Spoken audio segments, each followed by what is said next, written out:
Hi guys, and Happy New Year. I hope all of your sim racing endeavours for the year are fruitful with many a podium in sight.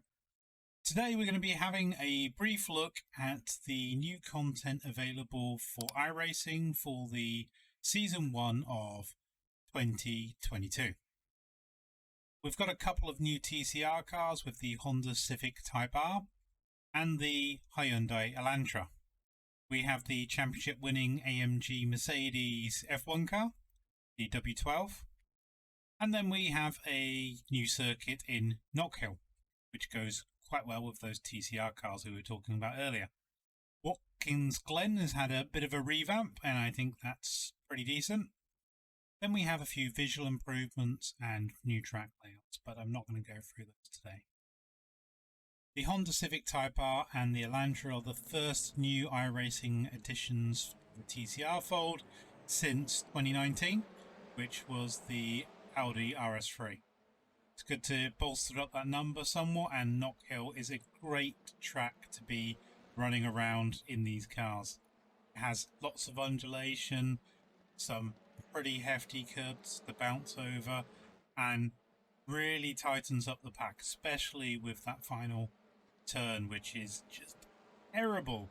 It's an uphill hairpin and it is just very hard to get right.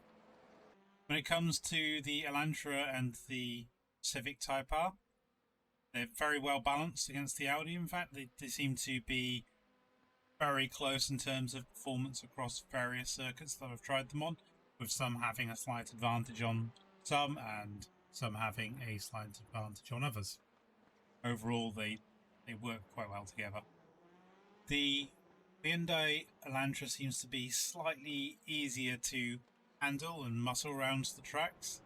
It is a little lighter on the steering, but they're both very well balanced with the fixed setups.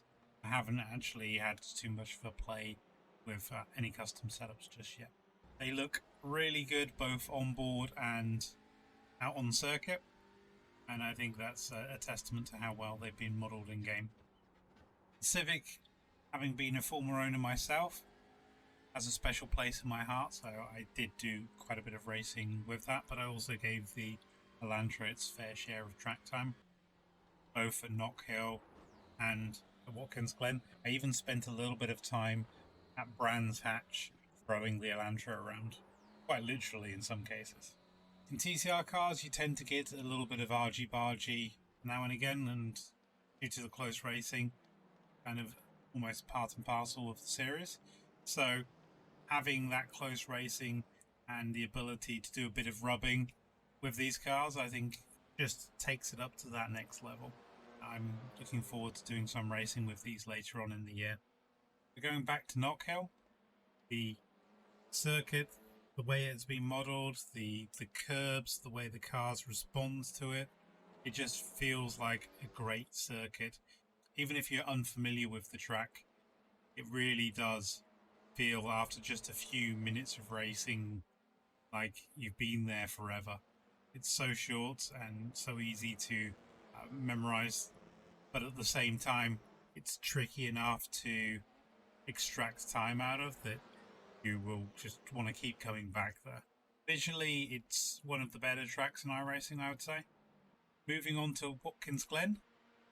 I haven't actually raced at Watkins Glen with iRacing before, so I don't know what came before, but it seems like a decent effort in remodelling that track.